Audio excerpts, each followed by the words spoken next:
All right.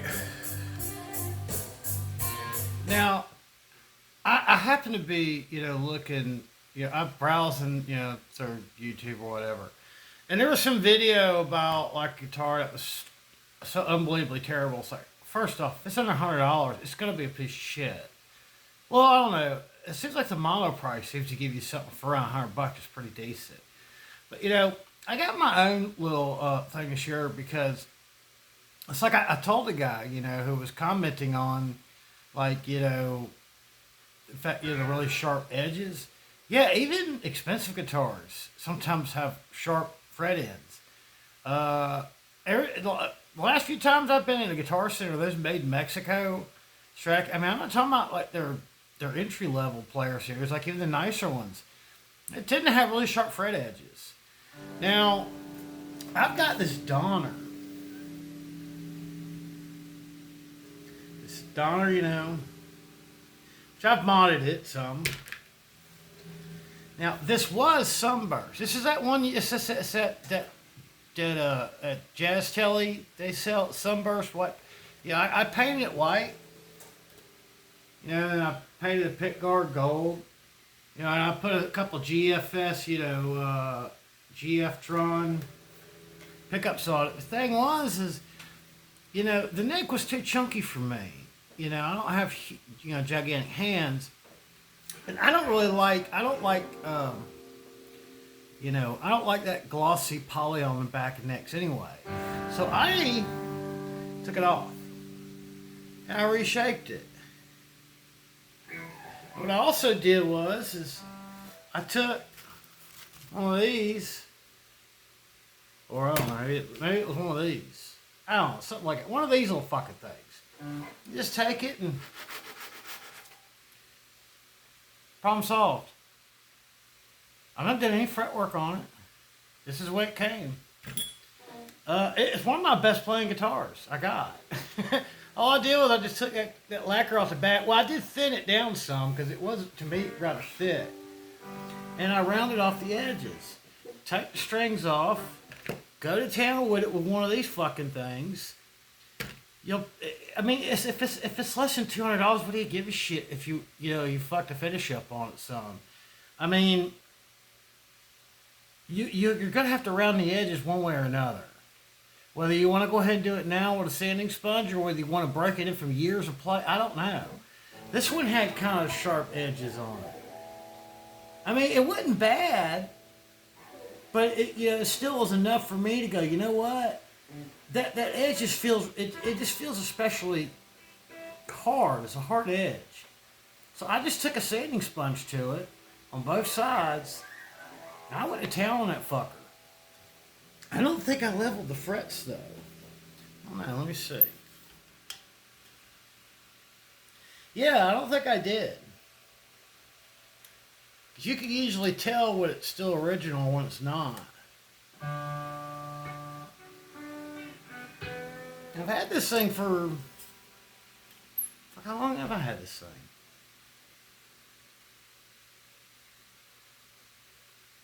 I had it for a year or 2 years. I can't remember now. I've only had it for a year. Fuck, I'm not even sure now. Fucking plays like a chip though. Okay, here's the thing. Out of all the guitars that I have picked up and played with in the last couple of years, like they're brand new. They're right off the hook at Guitar Center. They have felt the best, and played the best, have been the Squire Classic Vibe Series. Swear to God. And the thing is back in the day, I used to tell people, go, if you wanted just a good cheap Strat, just go to Guitar Center, they'll have like a gang of them, just like, a whole fucking gang of them just piled around. There'll be like, 10 or 15 of them. Pick every single one of them up and figure out which one that feels the best to you. Buy that one. And because that's the thing, I have picked up cheap, $100, $250, $200 Strats. I usually say go for at least an Affinity. But then again, the Affinity has like kind of a narrow nut on it. And I actually think nowadays I probably like the Bullet neck better. Or like, back in, when they used to have the standard model, which is a full thickness body. And the deluxe, which would be a full thickness body, you know, and it would have usually like some, like they used to put those Duncan design pickups. They're really nice generic, you know, Korean made pickups. Um,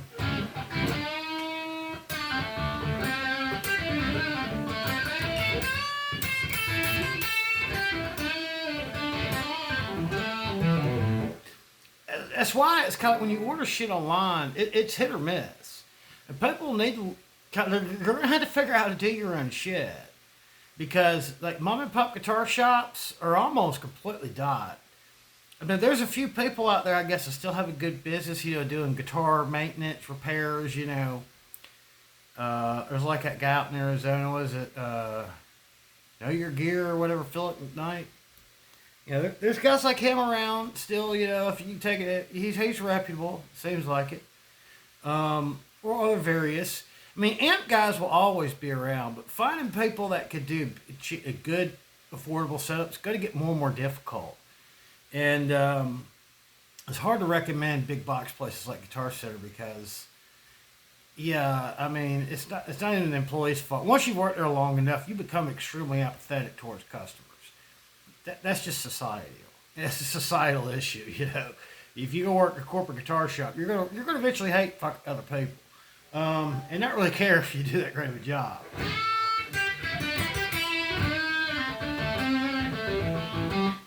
There's no app for this. You just go have to do it yourself. So when I get these things where people get these $100-something guitars or less than $100 guitars, and they're like, "Oh, it's not set up." It's like, yeah, they're not set up. I mean, sometimes they come out of the box and they're relatively okay to play, but they're rarely great to play out of the box. They're usually gonna need some, you know, some fine tuning. I mean, if you know, if it had to get to the point where people just fucking hate going to places like Guitar Center or other larger, you know, music stores, you could try them out before you buy them. But when you're ordering this shit off of Amazon, and it's some, you know, third party, you know, contract manufacturer out of China or somewhere similar that makes like 10,000 of them things at a time, yeah, don't expect it to be perfect. Matter of fact, you're gonna have to learn how to fucking do your own guitar shit. It's one thing if you go like I said, like if you go to Guitar Center or like, you know, you order from like Sam Ash, or Sweetwater. Now, if you order something from Sweetwater, they on average usually send you something that's pretty good out of the box, but you're gonna pay full pop retail for it, and they don't carry a lot of like cheap brands. But I'll tell you what, I paid $159 for this Donner. I hate that hooked in thing. That drives me nuts. I don't know why. They always got to have these really sharp, so I kind of took some of that off. I upgraded the tuners on it. They're actually tuners you can buy from Stratosphere for like $20. They're the Squire Classic Vibe tuners that came off of either a Classic Vibe Tele or Strat. Fucking, those tuners work great. They really do. They work great. I love those fake vintage Fender vintage style tuners.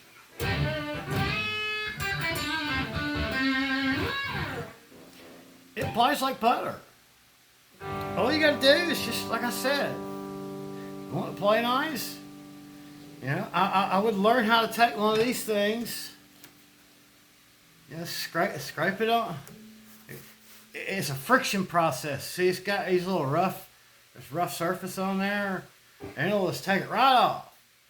Yeah, you can. Here's the thing: you put a little effort into it and try to like, learn how to do it the right way. You know, maybe you could practice on 2x4 or something. You know, learn how to sand by hand. People have to start learning how to do their own shit, because the thing is, the guitar shops don't really make a lot of money off of like just basic, you know, repairs. They gotta make a little money on everything. They tend to make a lot of their money on lessons and just like setups and maintenance and maybe a repair here and there and a little bit of sales. Very few of them actually make any money off the selling of the actual instruments, unless you're a specialty place like the one I had. Yeah, you're going to put a little effort into it. This is Warren Haynes. I feel like breaking up somebody's home, which is an Albert King cover. He does a fucking fantastic job.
keep the action fairly low.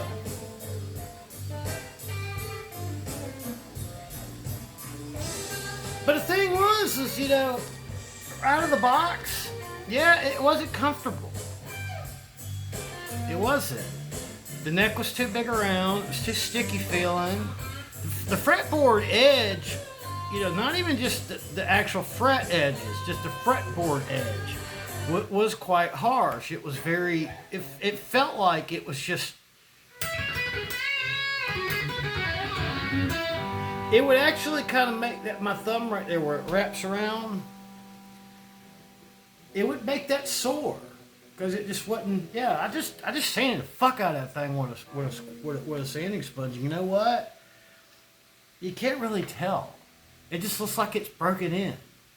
I mean, over time, you know, just the oils in your hand and the dirt and the air and shit will just kind of blend it all in together. It plays like, it's one of my best playing guitars. I mean, it's just, like I said, it was $159 fucking thinline tele copy.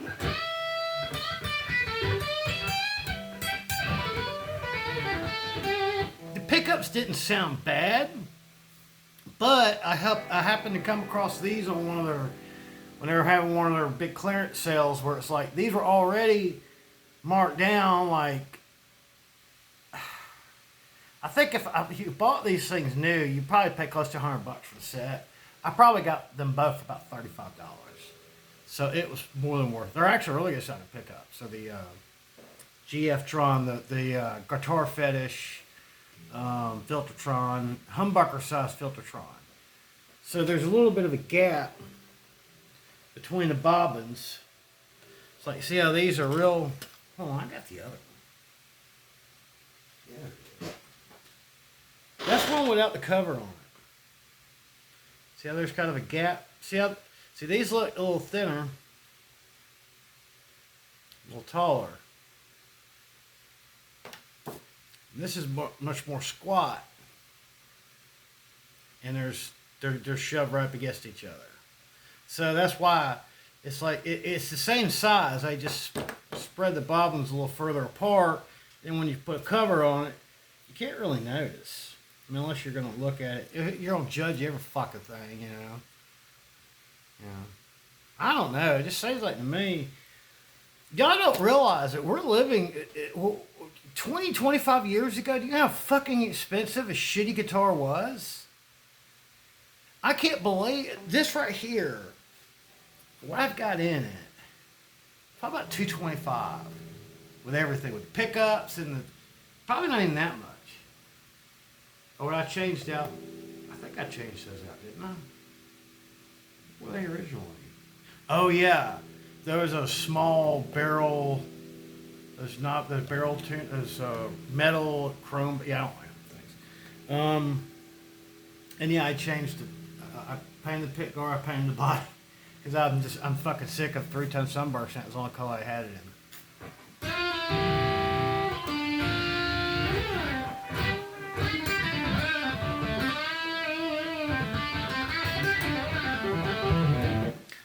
Probably just going to nut up and grow a pair.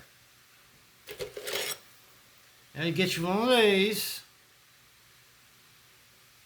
This is not hard to do, really. Trust me, I do it all the time. My shit comes out great, and I fuck everything up. And I get you one of these.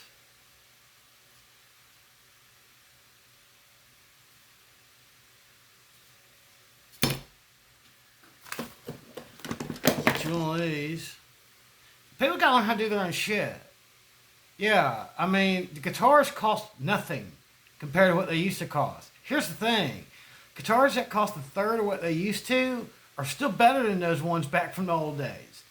So yeah, they had rough edges too. They had, yeah. Get you one of these for you to doing your that stuff, and then learn how to tape off, you know, everything but the frets, and it's not hard. I mean, if you're a chicken shit, yeah, you're gonna have a problem. But it's not that hard, really.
Okay, to give you an example, now this guitar,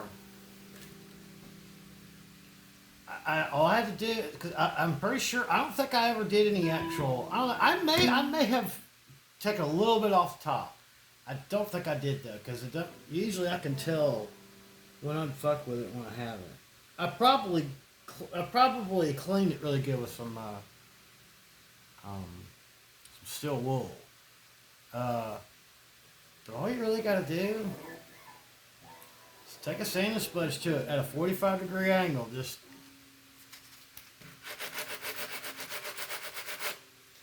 come back with a softer set and polish it down if you want to. Get a drill or one of those things. Heck, I learned doing your own shit.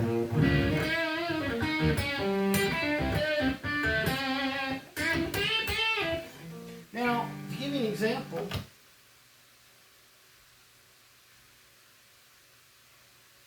see, that one actually came pretty good from, this was a guitar kit that I bought. And these fucking frets are monstrous. It plays good now, but God almighty, those fucking fret ends were atrocious when I got it.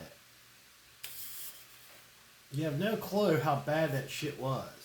I mean, it was just, yeah. I could still, here's the thing, they still feel rough as shit. I have fucking ground them things down a couple times. I polished the shit out of them.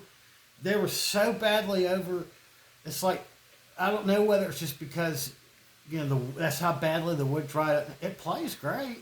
It sounds good. I had to put a lot of effort into that just to get it. But this as a kit, not even put together, was over $200 for the kit. That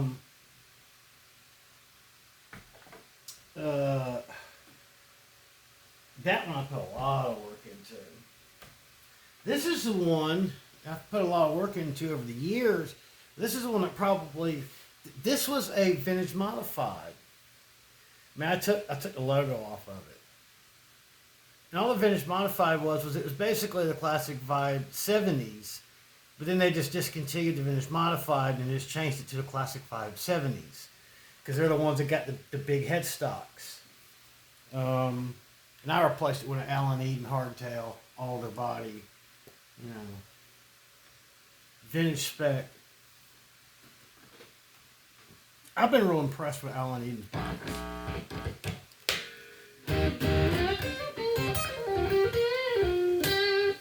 The thing is, you know, this one right here plays better, feels better than any player series that I've picked up in years.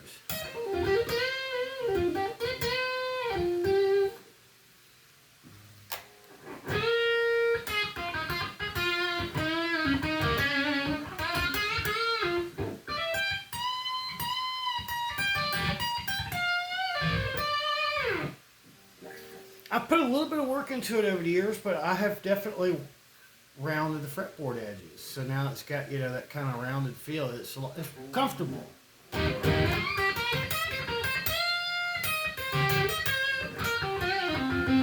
That's the reason why people really like vintage guitars, was because they're pre-broken in.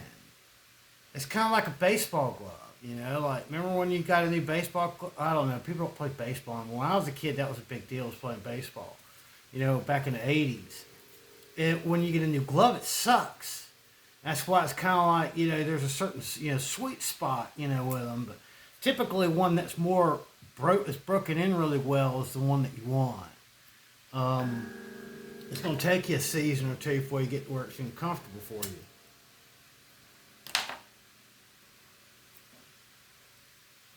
And this is just a, like I said, it's basically a classic vibe.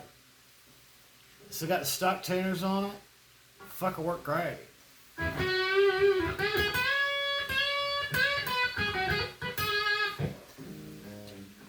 The thing is yeah, I see all these things where people buy these cheap guitars, and it's kind of like, if you're not going to put any effort into it, you know, trying to get it set up yourself, or at least get it playing comfortably, don't buy it. Now, you can spend more money If you're willing to buy like a classic vibe, but then I would say, hey, they guys down at Guitar Center, go buy one down there because at least you can pick them up and play them first. Because if you order one online, you don't know, you might get the one that was made, at 3:30 on Friday afternoon. Yeah, you don't want that one because they're hurrying up to get the fuck out of there.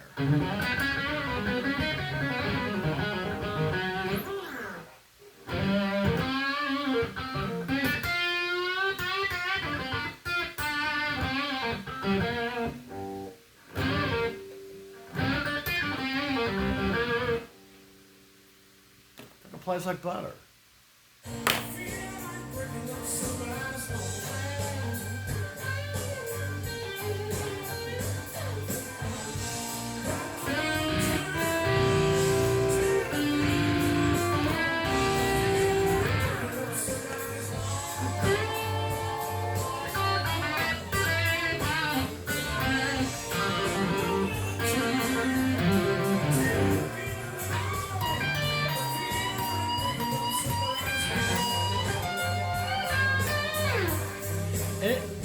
This one always frets really well.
It was worth every fucking penny. All I did is a little elbow grease into it. I mean, you don't have to paint it. You don't have to change the overall look of it like I did. I just kind of burned out on 3-tone sunburns. So I painted it. I wanted something that had that kind of like that hot rod Nashville look to it. It's like this one right here. The hardtail. It's a GFS poplar body. And it's a GXP neck. with the same Squire, but they're gold this time. The fake, vintage style.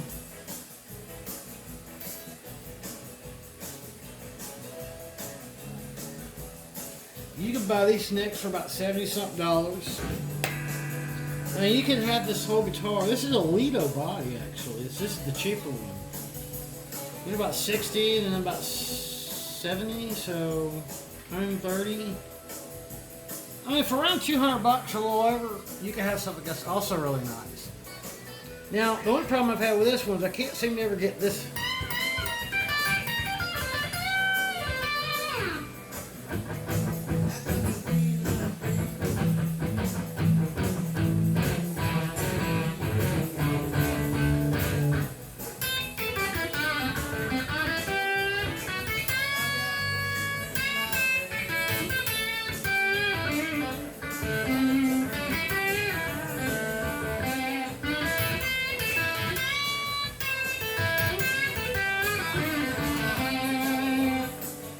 You see this one, okay, I did take some of it down. Actually, I need to round this in some more. You're gonna have to put some work into something. I hate to tell you that. I don't know, they're giving me some excuse about, whoa, get the fuck ever. Yeah, we don't live in that world, man. You gotta learn how to fix your own shit. Yeah, grow a pair. Figure it out. So how do you mom and them for me? Love y'all, bye.